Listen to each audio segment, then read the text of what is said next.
They erased her smile. She was young, beautiful, and always smiling. But one day Rosie Kennedy disappeared. Daughter of the richest and most powerful clan, sister of the future president. She was simply erased from the family history. Years later, journalists will find her in a private clinic, silent, motionless, with a frozen look. What happened to the girl who was prophesied to have a brilliant life? Why did her father put her in the hands of doctors and her mother didn't visit for 20 years? Was it a tragic accident or a monstrous betrayal? A story the Kennedy family tried to hide. It was done to her when she was 23 years old. From now on, Rosie's face expressed nothing, and that made it creepy. No emotion. It was as if she were a wax doll, not a person. Joseph Kennedy willingly gave this pretty girl to the doctors, and they just erased her smile. The girl was in a hurry to be born, and the doctor was late. The inexperienced nurse was afraid to take responsibility, so with all their might, they tried to hold the baby girl. "We need to wait a little longer, Mrs. Kennedy," she said, with a nervous grin. Finally, after 2 hours of torture, the girl was allowed to be born. September 13th, 1918. Weight, height, loud first cry.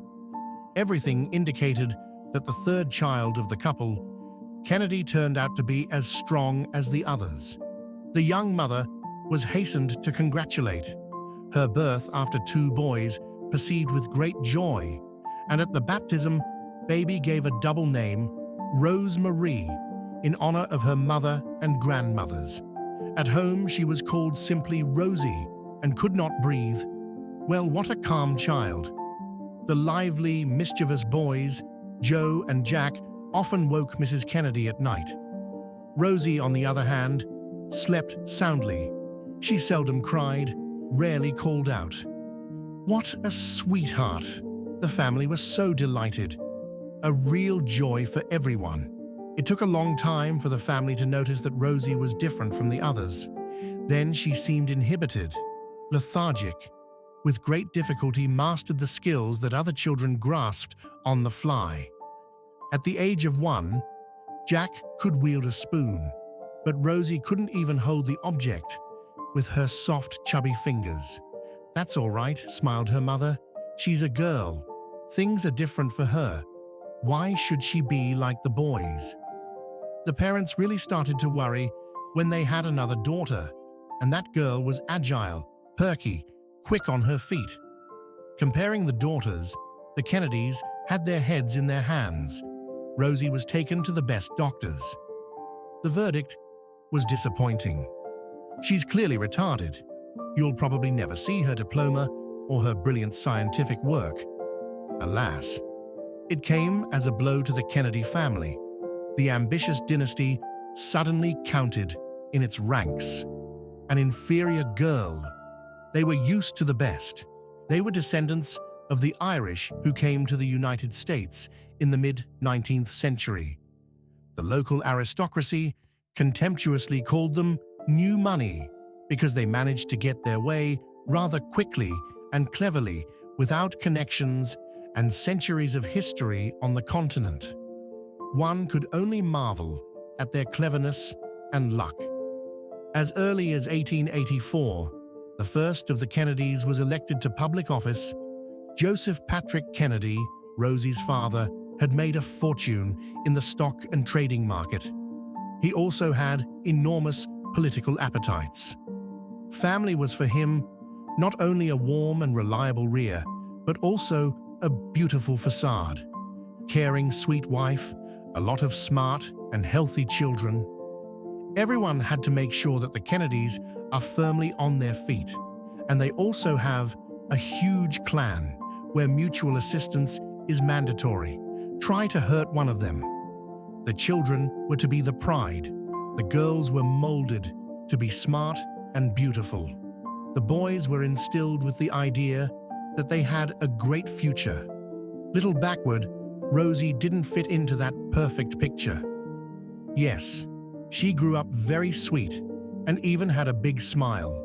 That smile, white-toothed, bright, became her trademark. Outwardly, Rosie seemed to be the most ordinary girl, and when she appeared anywhere with her parents, around, admired, well, what a good-looking older daughter of the Kennedys. But the family was afraid the truth would come out. They carefully hid Rosie's handicap, not only from her friends, but even from her own cousins. Just in case, the 11-year-old girl was given to a boarding school for children with special needs, and then transferred to study in a convent.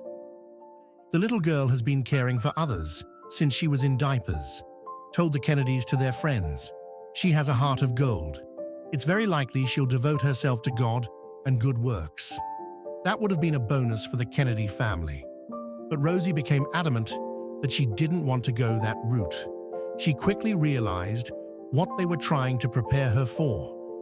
The fact is that by the age of 18, she still read fairy tales about Alice in Wonderland and Winnie the Pooh, but at the same time was absolutely mature girl. Slender, pretty, and with her unchanging smile, she attracted the eyes. She liked to go to dances. She was only allowed to go with one of her brothers. She loved the opera and new clothes. Yes, she wasn't very clever. But even such people get married. Her parents brought her out in the world, and she even became a debutante of 1938 in England. But there was an embarrassment. Girls were presented to the king and queen, after which it was necessary to sit down low in curtsy. Rosie was practicing this movement, but at the crucial moment, she swayed and almost fell nose down. Everyone pretended as if nothing had happened, and Rosie was not the first debutante who stumbled, and only the Kennedys took this little incident as if it were a tragedy. She could embarrass us all, stiffly said Joseph Kennedy, who at that time was the US ambassador to London. This cannot be allowed to happen. His boys, in whom he invested so much, were Joseph Kennedy's main reference point. He fought for their future successful career. He carefully set up a mechanism of interrelationships that would lead his children to the very top. In this mechanism, Rosie was an extra cog, a defective one. When the family returned to the States in 1940, Rosie began to have periodic outbursts of rage. She sensed the family's hostile atmosphere and tried to rebel. Sometimes she ran away. Growing up, the girl became increasingly difficult to control. At that time, everyone began to discuss such a progressive phenomenon as lobotomy, the discovery of a Portuguese scientist that with the help of simple tools can slightly adjust the human brain, described in all the magazines. It was said to be a way to get rid of depression, aggression, and Joseph Kennedy made a one-man solution. He waited until his wife was out of town and took Rosie to the clinic. But things turned out much worse than Kennedy had anticipated. The doctor turned out to be a butcher, a girl who didn't hold out much hope, but might well have fit into society, was turned into a plant, unable to move or speak. They wiped away her smile. The mother sobbed. Never again was Rosie the same. Since November 1941, she had in fact ceased to exist, just a bodily shell with nothing underneath. The girl was rushed to a private hospital. Her brothers and sisters were explained that Rosie prefers to lead a reclusive life and then stop talking about her altogether. It was as if they'd forgotten. It is hard to imagine, but the mother did not visit her daughter for 20 years, and the father did not visit Rosie a single time. Kennedy's dark secrets began to surface when John ran for president. That's when reporters found out about the hidden Rosie. John visited her in the clinic, and he was shocked by the sight of his sister, a completely absent look, and once her smiling face could be seen in fashion magazines. It is said that the punishment for what you have done comes in the most unexpected places. John Kennedy was killed by a bullet. Then his brother shared his fate. The family was shaken by scandals. The clan was joined by people who were alien to its ideals. Remember, at least, actor Arnold Schwarzenegger. Fans of conspiracy theories are sure that all of this is no accident. It's payback for poor Rosie's fate. Rosie lived a long life, 86 years. She outlived her parents, her ambitious brothers, and left this world in 2005. By the way, the inventor of the lobotomy won the Nobel Prize. He is not the first to be rushed.